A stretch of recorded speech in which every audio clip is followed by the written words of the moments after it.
jahiliyah. Kelar alim. Ayah bisa mana yan? Ada mana mengalim. Saya diingat baksa kita jahiliyah. Ambil lagi dumag daya nan tawa kadi. Nah, ayah risu na mengalim itu. Allah ala qaulati jina pian lang na ina perkarataan ni. O pa man andip man itu saya gusukang gensar. Udi na basiraro di setor. Disiraro di turning battle. Andi tumu na ubi nga kapangusyan. Kana man ubaya basan masa na pemilihan wan di tumu kapangusyan ta gukang gensar. Kana begini ni masa sa. Kau dah tumusan. Ngai to kaki sunnatul jahiliyah. Angana ukit sana, ayah sisan na kapangusya, ayah sisan na kanggencar, ayah sisan na kasetor, na sunnatul jahiliyah. Kenapa ayah pilihan anak kanggencar atau kapangusya? Ayah bitiara na sunnatul jahiliyah. Guni na, dia nggak tahu nus kanuna malu kan urum yang arau, sana malu urum yang arau. Nah, na mangaunur. Nah, pembeli pegang wana miata irut. Nah, di siran di derang di namboyo. Udi na pendikir sirang, adikir.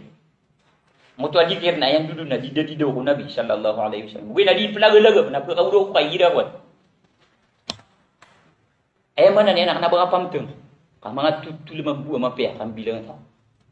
Na buma kau masa berde mga ulama. Na inatakiran itu dia ki pakaian kaya dikan dia ke adin boyoan. Dia ke pak. Dia mabuah mga unurai na kaya dia bayar sabut ko agama malam. Na miau na usirang, na gradual na pekeda tama sa miada miak wasirang dia ke.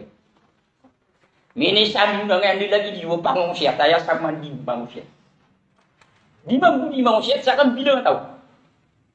Ayah bukan bilang ni lagi yang tahu nur. Nah salah kau lagam, hadirun ro di kuan. Ipa dia ro di pagi degi degang utan lagam mau nur. Lagam utan mau tahu kau lagam mau nur. Awal. Dia yang lagam mau siat. Ipa besong. Siapa kau kita sakasan juga ada pernah di mga pendimitangari mga tawa kasi nga bud na ang tawa siya din. Oh, ato na yung video nito.